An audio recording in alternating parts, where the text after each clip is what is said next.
So you want to prep for the perfect vacation. Today we're going to talk about all the things that you can do to make your vacation as wonderful as possible.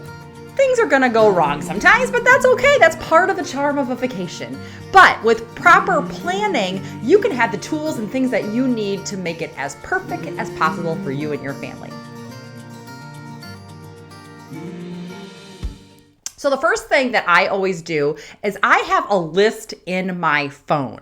I literally have a list of items that I always pack to travel. And it's just kind of a running list. And then I also at the top or at the bottom have a list of just the things that I need the day I'm leaving. Because I'm telling you, it may seem like common sense that you need maybe your makeup or you need your phone charger. You're like, sure, I'm going to grab that. But I'm telling you from experience that those things that you use that morning, especially if you have an early morning flight, you may forget something. So have those lists, even those common sense ones, under day of leaving. And mine is literally titled day of leaving so that I can mentally check through what those items are. And I keep that in my phone so that it's always with me and it really doesn't matter what kind of trip I'm going on. Passports. Especially now, if you are going on a cruise, you will more than likely need a passport. And right now it is taking, as we know, a very long time. We experienced that. We actually thought we had plenty of time to renew our kids' passports for our cruise this past summer. And we had 6 months and it literally came 2 days before we left. And that was what we thought was being prepared. So keep in mind, your passport for some places that you go to need to be valid 6 months after you are there. So in our case, ours actually did not expire until November, which would be like this month. And we left in July. But because that was less than 6 months after, we had to get updated, renewed passports. So start that early. It may take longer than you think. This is the season too. We're now going into the holiday season if you're watching at this time. And all those products now are starting to come in little travel sizes, or you'll get like gift packs. So if you're one that likes to pack carry-on only and you like to have little small sizes, this is an ideal time to look at those facial products or makeup products or, things that you might need like lotions and serums that come in your brand in a Christmas or a holiday gift set.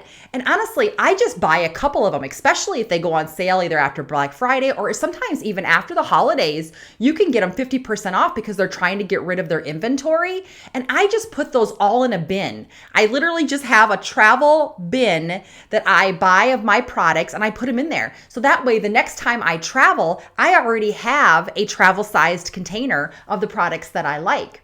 And if it's empty and it's able to be reused, I just fill it back up. So sometimes those jars you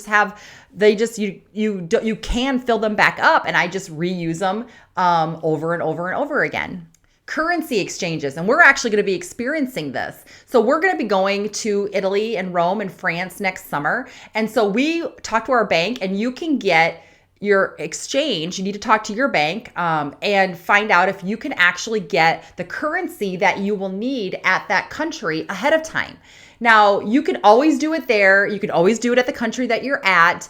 You recommend ATMs, but honestly, we just don't want to have to deal with that the first day that we're there. And we know we're going to need some tipping money. We're going to need, some cash maybe for some markets. There could be delay in planes and there may not be some availability with some things that will need their cash or currency in that country. So we're just going to kind of get ahead of that and it's at a lower expense cost and have currency exchange here at our home country of where we're going. And then this is another tip when it comes to cash. So if you are in America, you understand we are a tip country. But sometimes if you're coming from the other country, you don't quite understand that you do need to tip with certain things here, either on a cruise or in America. And so we just kind of keep cash all the time. I literally have dollar bills in a envelope and 5s and 10s that I just keep all the time with me so that I always have a stash of cash and I can just grab my envelope. So I always have cash for tipping money. Holiday gifts. We really think about our vacations for the future with holiday gifts. Why is this important? Well, sometimes your kids want something. Let's say you're going to Disney World and you really want to be on a budget. You can buy Disney products and give them as gifts, like at Christmas or their birthday, or even gift cards for wherever they're going. I do this almost every year. So for example, I'm actually going to give some of the currency euros to my kids as a Christmas present. If they're watching this, they're going to know, I guess. But I'm going to give them some of that so that they're able to buy some of the things that they want in that currency. But when we go to Disney, I give them Disney gift cards, or I give them cash that they're able to buy things that they want. Or I actually find like Disney shirts, or when they were younger, little Disney toys that you can give to them. So that when they're wanting everything as they're shopping around, you have something that's more affordable that you can give them, and you've planned that in advance. So often that is something that we always think about when we're going on vacation. Watch videos such as this. And if you're watching this, you're probably a planner, right? You're probably like me and you like to plan. So watch videos of the hotel you're going to, or of the excursions you want to take. It can actually help you plan maybe footwear that you should be wearing, or things that you should be bringing with you to make the experience better. But it also kind of gets everybody excited. It gets everybody excited about where they're going. And no, don't worry. It won't ruin the experience. I have never found that when we studied up for something, if you will, or prepped for something, that it ruined the experience, because it's still a new experience. So really watch videos so you can understand where you're going and what you'll need to do so you can properly prep and plan for that. Treats for kids. And this could be maybe a little controversial, but again, we're just kind of coming out of Halloween, and you have those individual treats. So if you're going to a place, for example, like Disney World, and we are going to be going to Disney World here shortly, you can think about this. And I used to do this for the kids when they were younger all the time. Nothing is worse is when you're standing in line and you have a kid that's getting hangry. Frankly, I can get hangry. So I always have a bottle of water and some sort of treat in my purse that I can give. And it may be a sucker. It may be, like I said, a little individualized Tootsie Roll. It doesn't have to be anything big, but honestly, it really can kind of tamp those temper tantrums down. And we just pack it in our suitcase. We used to do this when the kids were younger all the time. And it really can be, it can be a money saver, so you don't have to go and buy treats all the time, but it also can just help tide them down, or tide them over, if you will, until you're ready to go eat at your the next time you want to sit down for a meal or even have a snack. We also then will buy breakfast items. So I kind of talked in the past, breakfast for us, typically can be a little bit, more routine, if you will. Sometimes our kids want to sleep in. They're older now. They definitely want to sleep in. Sometimes I'm up earlier. And so breakfast is something that we always try to plan for a little bit, especially if we're going on a vacation that's not a cruise where it's readily available all the time. So we always have packs of granola bars. We might bring some yogurt if we're able to keep it refrigerated, packs of oatmeal. And for a tip, you can actually use your coffee pot, or if you don't have a microwave in your room, to make hot water into your oatmeal. If that's something, you can bring packs of that. Protein bars, things like that you can just grab and go. So you're not late for your excursion, but you're also not going to it hangry, knowing somebody's going to be hungry. You can put it in your purse, or you can eat it in your hotel room with no problems. Plan your outfits. And this is really something important that I feel can really make or break your vacation. Nothing is worse than having wet shoes if you didn't plan for the rain. So you need to look at the weather, but honestly, we always kind of pack something. We're not really big umbrella fans, although I do have a travel size umbrella that I can show you if that is something you prefer. We prefer just the poncho, where we can be hands-free and we can put it over. And we've done everything from the dollar ones that are disposable, which frankly we really like, because you can just throw them away when you're done, and they pack really thin in your purse. And we've also done the non-disposable ones where we can just reuse depending on where we're going. But what we really prefer is just a lightweight rain jacket. Because again, you can put the hood up, you can put the hood down, it folds into practically nothing, and you can stuff it in your backpack. Because nothing is worse is when you're wet and miserable on a vacation.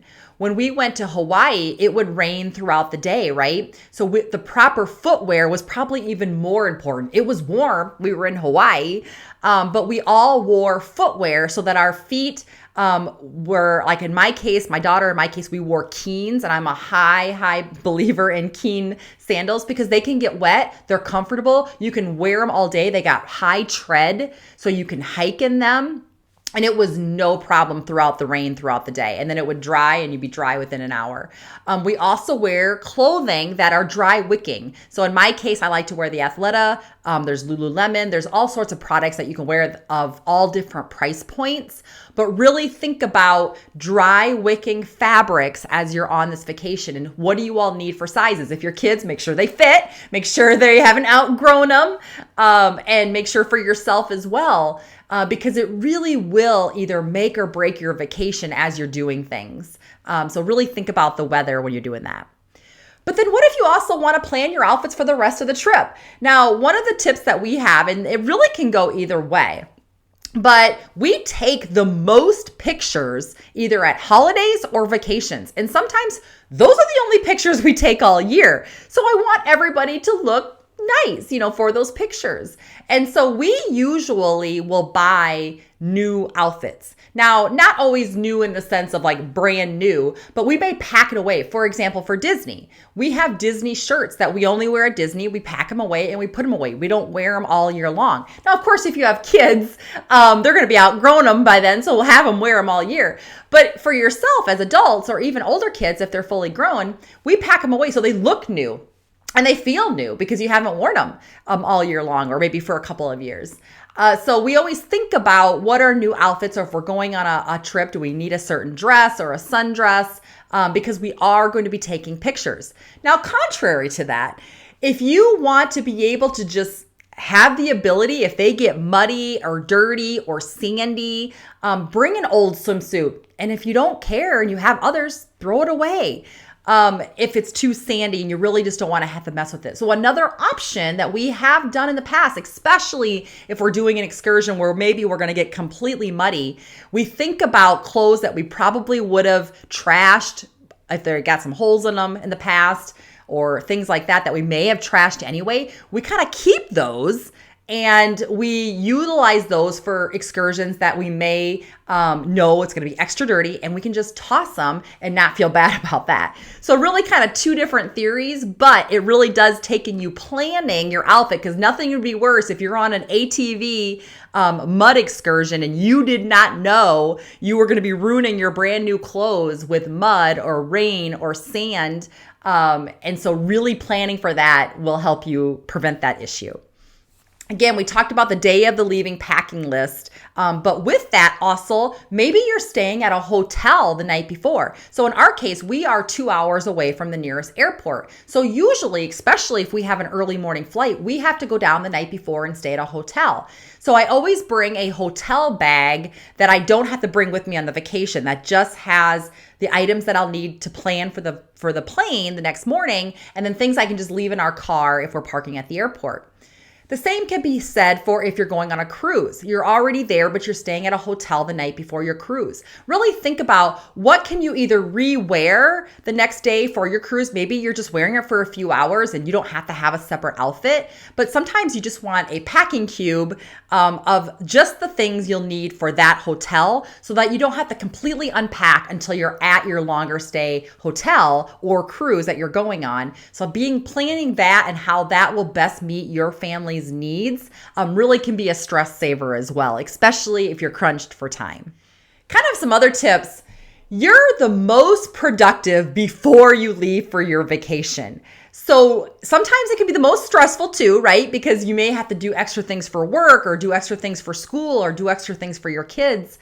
But you are the most productive. So besides the standard things like making sure you have your mail held, somebody's getting your garbage, really think about what can you get done before your vacation. Make sure your lawn is mowed, clean your house. I'm telling you, there is nothing better than coming home after a vacation and having a clean house, because now you're coming in, you're going to be tired. You're going to be cranky. It's going to take you a week or two to get back into the groove. Even if you had a very restful vacation, you still kind of have to get back into the groove. So coming home and having some of those things off of your plate that maybe would be weighing on you is the most productive because you're excited about the vacation. You're excited to go somewhere. So we always clean our house. We always make sure whatever maybe projects we want to get done, get done. We clean our refrigerator out. So we throw away, we either eat up all the food that we need to, we donate what we don't, and we make sure that's completely clean so that when we come home, it's a little bit more stress-free. Don't forget, and I've heard from other people, they actually forget to get a pet sitter. So if you have a pet that needs attention, don't forget that. That is also something besides calling your credit card to make sure they're notified of your travel. Again, having your mail held. Those little things really can add up. So then the day of your leaving, we talked about the cleaning of your refrigerator and things that you can do ahead of time. But also don't forget to download books into your Kindle. And I highly recommend the Kindle White, and I'll link that below. The Kindle White, I believe it's called, and I'll link that below. But also download movies into your phone or into your iPad because often the internet is very, very slow at the airport. You really don't want to be using public Wi-Fi for security reasons, or at least that'd be my recommendation. So do all of that ahead of time so that you are ready for when you're on that plane. And yes, some of the airplanes do have movies, but there are times, honestly, that we have found it hasn't worked. Whether we got a bad seat or there's a bad connection, or maybe you don't have the headphones that you need to link for the actual seat itself to hear the movies. So having those downloaded will also make your experience so much better. And kind of another pro tip, fill your tank up with gas, especially if you're coming back and you have a drive. Because again, you're going to be tired when that plane lands. And the last thing you're going to want to do is get gas. So fill your tank up with gas too before you get on that plane. Hopefully you found this helpful. Please comment below. What do you do to prep for the vacations that can help us all? Because I love when our viewers give their ideas as well. And take a look at this next video.